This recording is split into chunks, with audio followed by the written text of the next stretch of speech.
Okay, welcome to Into the Channel podcast, primarily about women's football. Before we hit the pitch, if you enjoy the show or love women's football as much as your boys do, come kick it with us already. Subscribe, follow YouTube, Spotify, Apple Podcasts, wherever you like to watch or listen. Leave us a review over your favorite podcast app.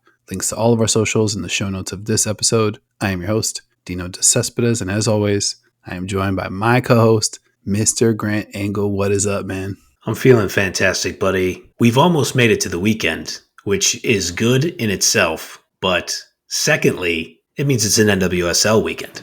That's right.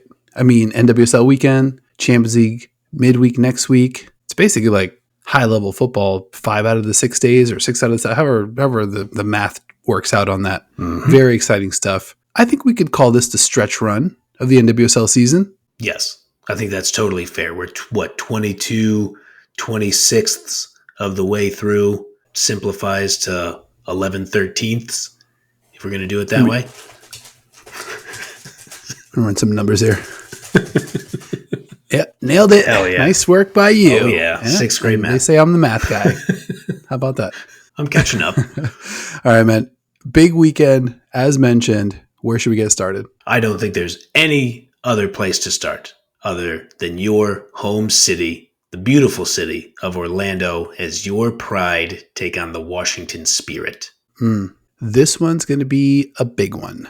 So I think we're used to, college football season. You always think about that when you get 1 versus 2. There's always some kind of SEC something on the calendar late in the season. Sometimes there's a Big Ten 1 versus 2. This is a big 1 versus 2. Yep. I think bigger than maybe we've ever had. So if you look at where these teams are in points, Orlando's at 54, Washington's at 47. That's a combined points of 101. So no two teams in the same season have ever had 101 points. Oh. Let alone playing each other. Okay. This late in the season, let alone with one of the teams having a chance to clinch the Shield in the match. You've got to rewind all the way back to 2018. The North Carolina Courage finished the season on 57 points. Portland, 42 points. They combined for 99. So not quite the 101 that Orlando and Washington have. And I know what you're thinking. Oh, this is a 26-match season. But that 2018 season, they played 24 matches. Oh, okay. We're only 22 weeks into this season, and Orlando and Washington already have the top 2 combined points totals greater than the entire history of the NWSL. Holy shnikes. Okay, that's incredible. See, you are the math guy. You see, you snatched it right back from me. I did basic fraction conversion, but nailed it, though. You reign supreme as the math guy. And foolish me, let me crack this beverage in honor of your math skills. Thank you for bringing the numbers into this. I mean, what are we doing here? That's 1 and 2. The math continues. This is a math podcast as well. Cheers to you. Little math, little learning. I've got a couple other fun ones that I want to kind of hit before we get cooking on the actual match. Orlando's 54 points total, second most all time in the history of the NWSL. I mentioned that Courage team that had 57. So Orlando's going to probably, with 4 matches left, blow through that record of most points. Oh, yeah. So the last quick math thing I wanted to mention, we've talked a lot about this Orlando defense, how tough it is to score against them. Only 13 goals allowed in 22 matches this season. Now, the record, again, these both took place in 24-match seasons, but the Courage gave up 17 goals in 2018 and the Thorns 17 goals in 24 matches in 2021. If you break that down to per match, 0.7 sure. for those Courage and Thorns teams per match. Orlando is at 0.59 for the season. Oof. So not only are they crushing on points, unbeaten in 22, which I don't want to skim over that, but you add on top of that, the greatest defense the league has ever seen. I mean, I'm at the point where I'm like, I don't want to get too worked up, but I spent a lot of time getting prepped for this conversation with you, just figuring out historically, how good is this team, even cross sport, if they're able to finish the season undefeated and then maybe, let's get crazy here, win 3 straight, take home the double. And I don't know, that kind of changes maybe historically how we need to take this team into consideration. I think it absolutely will. I mean, your point about them being tied for the second most points of all time already in fewer matches than those other teams had. I think that's a great point in itself. I do expect them to blow by that point total because they never lose. They never drop the full points. So I expect them to kind of race past that. And if you want to talk about it in a historical perspective, you think about every great team we talk about in every sport. It's almost to every single example. A lot of them do have great offensive firepower, but every team in every sport who reaches that peak level of greatness, it's really built on a defensive strategy. Great point. I mean, I made a little list of maybe the greatest, maybe the most memorable great teams of my lifetime. Sure. So in no particular order, sorry to bring this one up, 73-9 Warriors, I think they got to be in there. They were good. Yeah. 96-97 Bulls. I'm old enough to remember them going 72-10 and mowing through the playoffs, obviously with the greatest player of all time and a bunch of all-time greats. 2001 Miami Hurricanes, got to be on the list. I threw your Manchester City, probably the treble season. It's got to be, yeah. 2001 Lakers. I'm sure there was an Alabama football season there. I'm sure there was a Kentucky basketball season somewhere in there. The Invincibles Arsenal season predates my fandom, so I've only kind of read about it. I wasn't there. I wasn't sort of following week in, week out, sweating that out. But I feel like an undefeated Orlando season and a run, basically taking home the double, I think I would have Orlando in that top tier. One other quick note on that. All the other teams I mentioned had Hall of Fame type talent and players. Obviously, this Orlando Pride team has probably some Hall of Fame trending players. Marta is obviously there. Banda, you could probably imagine she's going to have a Hall of Fame type career. But no real World Cup heroes, especially when you think about this is a team playing in the U.S. League. No real U.S. women's national team heroes / legends on this squad. Yep. Or Spanish team or, some of they don't seem like an obvious juggernaut, but every stat that you look at basically tells you this is a flat out historic team. No doubt. And just remember, you never have to apologize for bringing up the 73-9 Warriors because I'm trying to remember who won the title that season. So that's fair play. I think you're right about the treble winning City side. I think the 18 men's City side that had 100 points that had to stretch. I think they might have had 50 away points. They had absolute domination in the league. But yeah, I'm so glad you bring this up. That match against Houston, there's a moment, I want to say it happens within the first minute or two of the match. I think Houston, they had the kickoff. They start to play the ball back, and Julie Doyle just rushes up to try to attack the ball and put on the press in the first 90 seconds of the match. And she basically mucks up what Houston is trying to do. I think she fouled a Houston player, but she gets up and she has this big grin on her face yep, it's only attack mode right now. We don't let you do anything. It is fortuitous, and I know we say this a lot. We've been doing this podcast quite often with each other. I saw that and said, man, that's that's prime Warriors, where they would just get out and start whipping your ass pretty early. And even if they would let you come back, then you would just end up getting third quarter Warriors, and they would just destroy you again. You're right. They have those two absolute superlatives. Marta, possibly the greatest player who ever lived. Barbara Benda, maybe the greatest player alive right now, or the greatest striker alive right now. But then they have all these other really, really good players who can just put a knife in you at any moment in a match, and they all know it. Absolutely. Julie Doyle's a great call out because that's not a full-time starter. Right. So we talked about this last week. We were, talking about Manchester City going to the Champions League and sort of the versatility. You got to love a player like Julie Doyle. Yep. Gets a starting nod and just is max level. And the key word I keep thinking about that I asked Seb Hines about a couple different times, it's come up in post-match pressers with him, is he loves to talk about the intensity. Yeah. For a lot of teams, a lot of coaches, that's lip service. For this Orlando Pride team, you see it from jump, exactly like you said. I wanted to hit one more really quick funny thing here, because this Spirit side, obviously we're loosely previewing this match. Spirit did score twice on this Orlando side. Right. Now, Orlando has only given up 2 goals 3 times this season, and all 3 times were away from home. Wow. Haven't given up 3. So it's either 0, 1, or 2. They've given up 2, 3 times. And I think the addition of Jonathan Giraldes has paid some dividends. And you can see it a little bit in the numbers. So points per match for Washington, they were at 2.06 before. Now they're at 2.28. Scoring wise, they were at 1.93 up to 2.14 per match. And then defensively, they were giving up 1.2. Now they're giving up 1.0. defense is a little bit tighter. And those numbers also take into consideration that 3-0 loss to the Current, right? Which kind of skewed it the other way away from Giraldez. But I think all in all, you're starting to see some of their effects. Really interested to hear how you've experienced the Giraldez, his last 7 matches with the Spirit side. They play like he's their manager already. They play like he's been their manager for a while. So our pal, Arsenal legend, England legend, just all-around legend, Leanne Sanderson was on the call.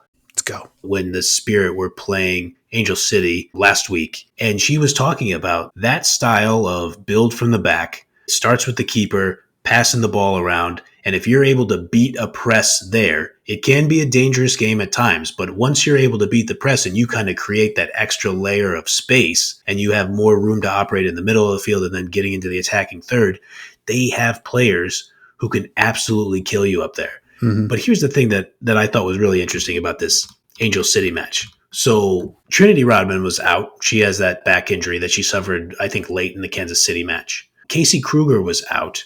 Ule Sarr has missed 3 straight matches with a back injury as well.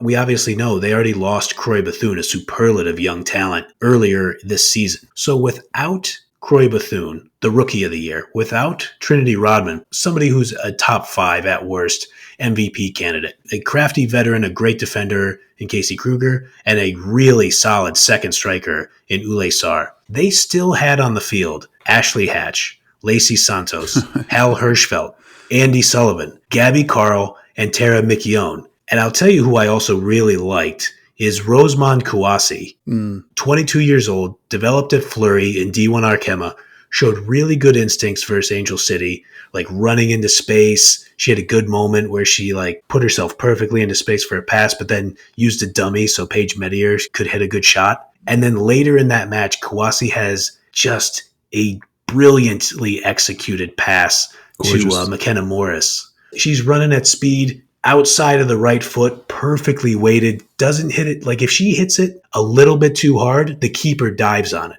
And if she hits it not hard enough, Morris can't get to it to hit that clever little chip that she did. So I don't want to overreact too much. I haven't seen a ton of Kouassi, just full disclosure. But from the few appearances, I want to say she has 5 appearances this season as the injuries kind of started to pile up. She looks good. She looks like a Giraldez type player. And that's what you get when you bring in this 32-year-old kind of prodigy head coach who's already coached one of the greatest teams we've probably ever seen. Totally. And I think his experience runs the gamut of the biggest, most experienced players to, the Vicky Lopez's of the world and the Esme Brooks of the world that are still years and years away from their prime. I want to hit one last quick thing. I mentioned it up top, the points difference. Very important in this match. Orlando on 54, Washington on 47. 4 matches to go. That means mathematically if Orlando wins, the Shield is theirs. Nice. Which has kind of dominated the online discourse about the stakes of this match. But if you flip it, if Washington was able to go to Orlando and get a win, now they're down 4 points, 3 matches to go. I'm not sure if that creates a race anew, for the Shield. We talk about a 6-pointer. This definitely has some 6-pointer plus, got some extra stakes both ways. Yep. I mean, is it too soon to say Giraldez is the kind of manager that could go in there under these circumstances, get a win, and really make a late season Shield run here? From what we know about him, he's a genius. Players seem to like him. They always look prepared out there. Probably not without Trinity Rodman, I don't think. I think this probably is a 1-0 loss for them. It's just, it's a tall order. Without Sarr, possibly without Rodman, that is a really tall order. I mean, they haven't lost. I can't. It's hard for me to kind of get past that. Let's say it does happen, because I don't think Spirit are going to get killed. That's probably a 2% chance. Yep. But let's say they do. Let's say they do win. Maybe they nick a 1-0 victory here. I still think you guys probably secure the Shield in the next 1 or 2 matches. You guys are, again, this probably maybe sounds a little oversimplistic. You're nearly impossible to beat. Could I see a draw in the mix? Sure. But dropping the full, getting no points out of a match, what's the recipe to do that against the Orlando Pride, especially at home? I don't think there is one. I mean, it's probably selling out defensively, that's probably your best bet. And hoping that, Ashley Hatch, you mentioned her briefly, she obviously makes a huge play in that one to kind of get them on the board. So probably something like that, super scrappy, flip the field on just kind of like a singular defensively brilliant play, and then be able to finish. It's fun to think about the historic ramifications as well, because I talked about those Orlando Pride numbers. This team, because they're undefeated, has the incentive to go out and win every match. So not only can this team finish undefeated in the regular season, but they might put up a points number that might not be reached or approached for a decade. Like, that's very much in play. And I think Hines is the kind of guy who, whether he would say it publicly or not, and I mean, you already know what time it is with like Marta, and you see the intensity from like Adriana or Angelina, who had just a banger of a goal in that Houston match. Like, I guarantee they want that too. Mm-hmm. They want to be able to stamp this, especially we're looking toward the end of Marta's career. A double, and you clinch this historic season. What better way to send out the legend? Incredible. Well, I mean, she's going to play 10 more years, so it'll be the beginning of the send-off. There we go. Very excited about this one. Going down Sunday, October 6th, 5 p.m., closing out the weekend. Mm-hmm. This one's going to be a biggie. Huge stakes. Anything else you want to hit before we hop off this Orlando-Washington Spirit little mini preview we got going on here? If I could do one more thing on Geraldes here. Let's go. There's a quote he had in a press conference about Trinity Rodman, and I like this kind of stuff. So when asked about Trinity Rodman coming back, Geraldes said, quote, "For me, the most important thing is to be available, but 100% available. 60% for me is not enough. You have to report 100%. You help the team in the most important part of the season because playoffs are very important. So everyone, must be ready and available as soon as possible. But for sure, being healthy is most important." End quote. So for me, I want to hit this before we move on to the second thing, because I love this attitude from a manager, because I don't think he's just talking about, oh, you have to feel like you're fresh, like at the beginning of a new season fresh. I don't think he's saying that. But I think what he's saying is, I need Trinity Rodman to be at whatever is equal to 100%, 22 matches through the season. Right. Because if we're going to set ourselves up going into the playoffs to potentially win the NWSL championship, to win those 3 straight matches, you are greatly diminished in your chances if you don't have Trinity Rodman pretty much near 100%. I think it's a really smart attitude from him. Totally agree with that. And I think coming from Barcelona, you have to imagine you got a roster like that. Any player that's at 85%, even like a Bonmati, like, is somebody else's 100 better than Aitana's 85? Sure. Like, it's probably a push, but there's, right. The more you push that number down, the more likely it is that, like, hey, I've got a better option. I don't care the name on the back of the jersey or how many replica jerseys are in the stands, kind of waiting to see this player. Like, we're out here trying to win. Yep. And I think Geraldes is probably playing that game. I do think he's going to try to get the win in this one. Sure. But I think, to your point, once the shield's off the table, we're going to see some big wholesale changes to where we see that team shift gears and start to think more about the playoffs. 100%. And I think that would be the right move. So, Jonathan, you got our cosign. I'm sure that's very meaningful to you. Put it up on the wall. Let's shift gears. Your Seattle Reign, Angel City FC, this one going down Friday, as mentioned. What do we need to know about two teams? Outside shot to, are they still playing for playoff hopes? I know it's like very, very low probs, but what are the vibes like in Seattle? It feels a little over, to be honest with you. Like, it feels like Seattle Reign, they're currently 8 points out of 8th. Angel City is 6 points out of 8th place. It felt like if Seattle was going to get it done, they needed to get victories against Houston and or at least a home draw against Bay FC. Really, they needed that away win at Houston, a team that's been struggling throughout the season, to say the least. The vibes after the Bay FC loss, it felt a little like resignation, but they know they're not mathematically out of it. Laura Harvey spoke to that. She said, well, as long as you're not mathematically eliminated, you got to go out there. It's never going to change our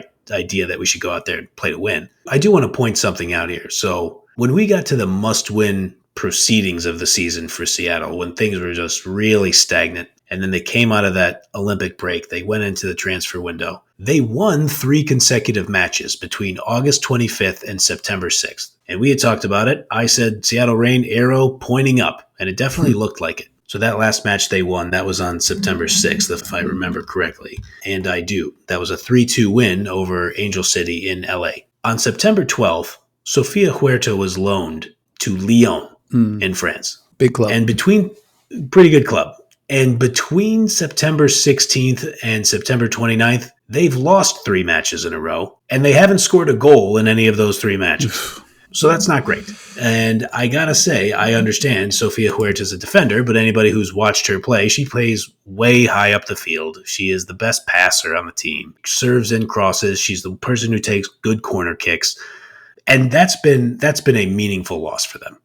I can see that. Obviously, the results hurt. I mean, you got to wonder about a move like that, especially when you look at the Reign schedule the next 3 weeks. Obviously, they've got Angel City this weekend, as mentioned. Then they go at Utah, winnable. And then there's that reverse fixture, the revenge match against the Houston Dash come to town. Mm-hmm. So I think those are 3 matches where, under different circumstances, and I got to imagine in the building, Seattle might be looking at those 3 matches and saying, hey, if we could put something together here, maybe put some pressure on those, 7th and 8th seeds. There's worse ways to spend your time and energy. And obviously, these jobs are finite, so these players want to play, make a good impression. Seattle does close the season at Orlando. It's going to be a tough one.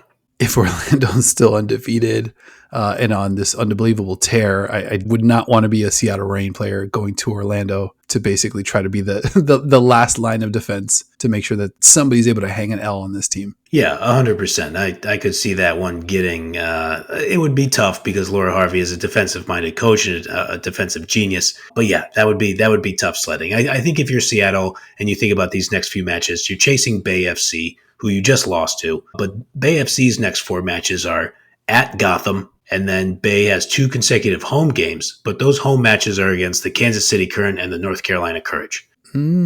So, yeah, if you think about the next 3 fixtures, if you're Seattle, if you want to paint a sunny picture of it, you might feel okay about that. But, I mean, being realistic, the fact that they haven't scored a goal in 3 consecutive matches since Huerta's departure, pretty troubling. In the post-match presser after the Bay FC loss, I asked Veronica Latsko, who's playing right back, actually, who kind of switched from that attacking midfielder forward position and is now playing right back to kind of provide some of that passing and some of what Huerta used to do. I asked Latsko what she thought was missing in the final third. Why can't you score, basically? I worded it nicer than that.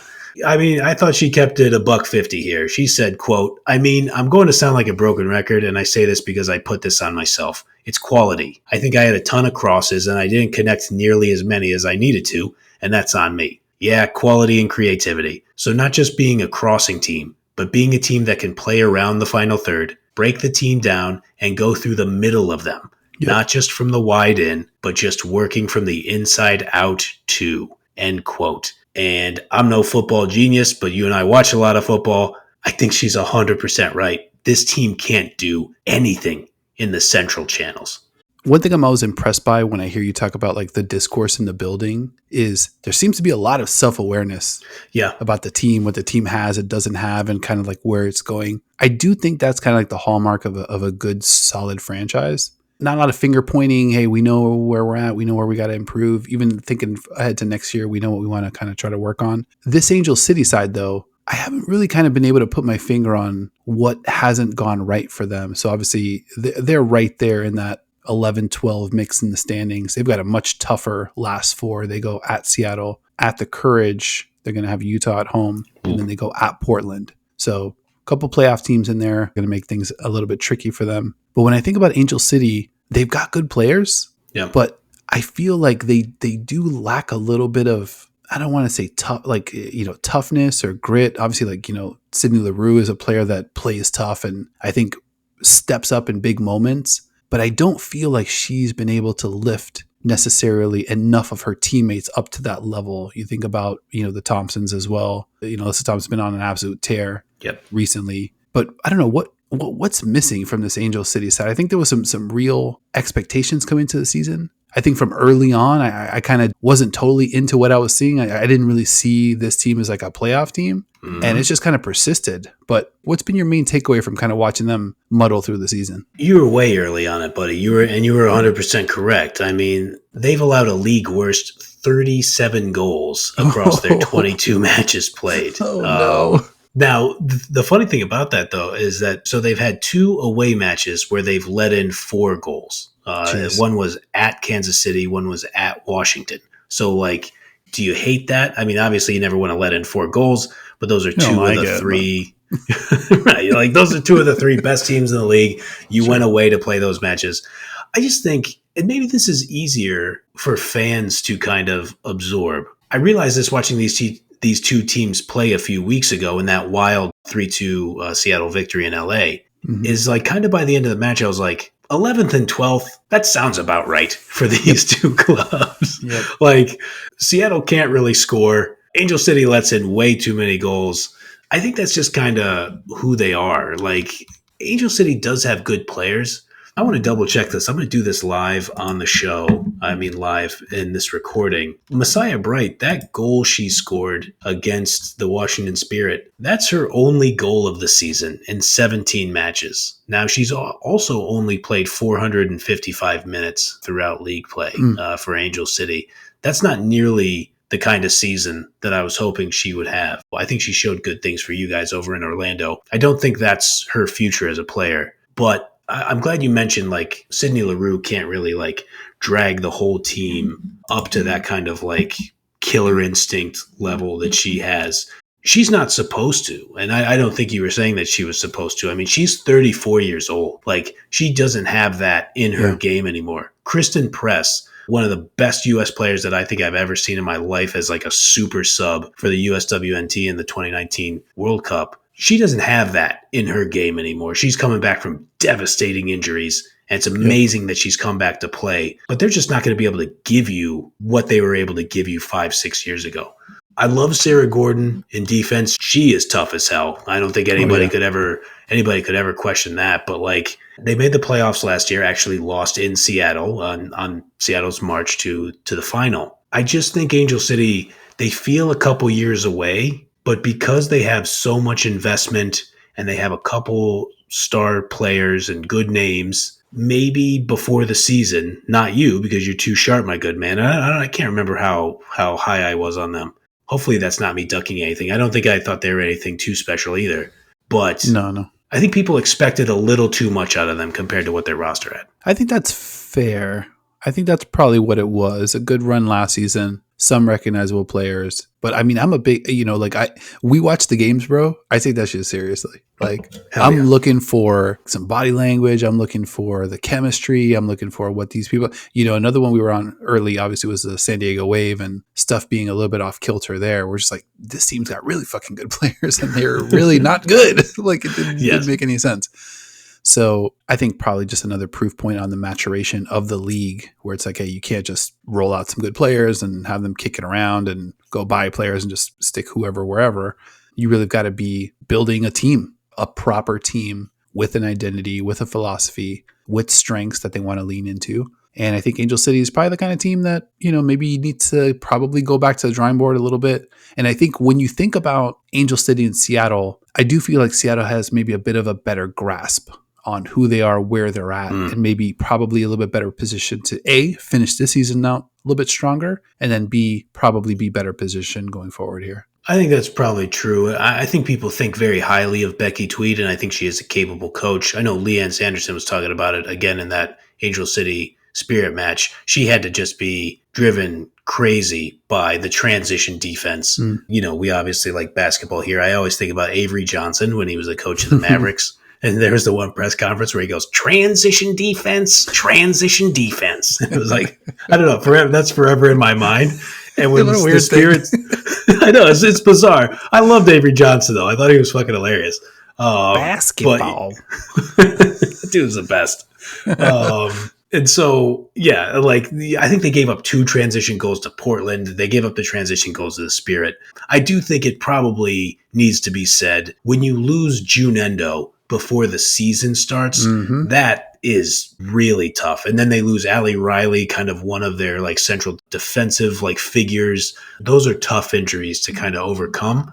But I think you're probably right. Like when you just have Laura Harvey in the center of your program, like everybody has to be accountable and everybody has to be realistic about where you are because she does not mince words about where you are. She will be very honest that you do not have the quality to score goals right now. And she's said that throughout the entire season. Yeah, probably a really good person to kind of have at the helm. Yeah. In a time like this, you really kind of hope that, obviously coach gets another year to kind of get things on track because you do feel like the plan is there. It's just maybe a little bit of a year that went off the rails here.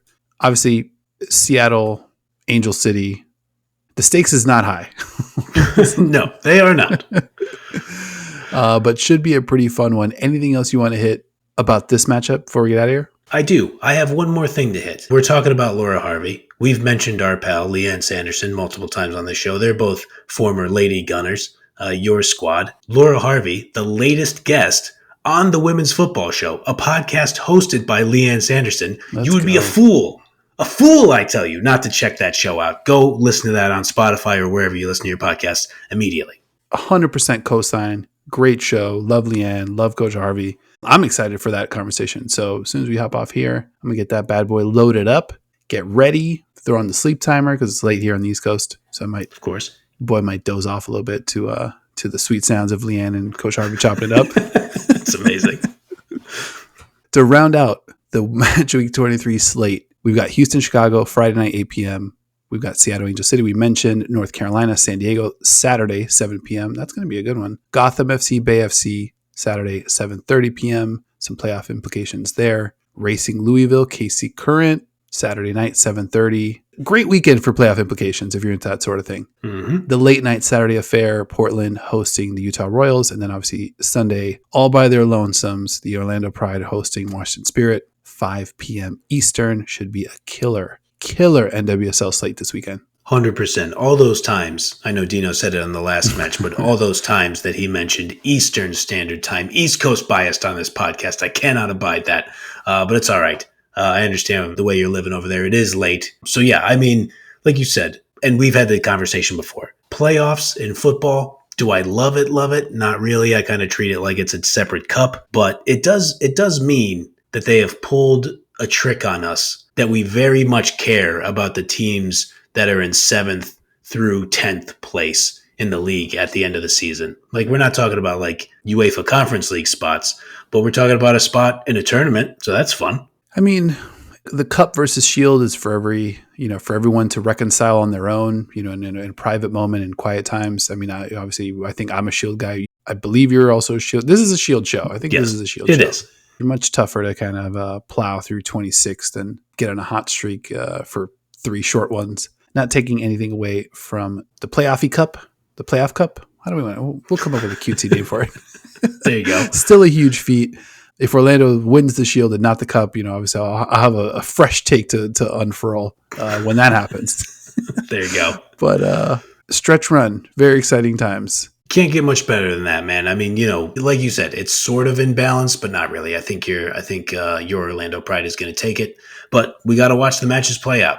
And with that said, I think we did it. It's been another episode of Into the Channel. Sincere thank you for watching, listening, following, liking, subscribing, just plain hanging out with your boys. And remember, like if you liked, and subscribe or follow Into the Channel, YouTube, Spotify, Apple Podcasts, wherever you like to watch or listen. Leave us a review over your favorite podcast app. Links to all of our socials in the show notes of this episode. And a big thank you to my co-host as well, Mr. Grant Engel, for always being at the top of the table in my standings. I appreciate you, bro. Likewise, buddy. I think, you and I, we're going to take home the podcasting shield and the podcasting cup championship. So you know what? We're out here cooking. I call it a double where I come from. Damn right. Thank you, everyone, for rocking with us. We will talk to you very soon.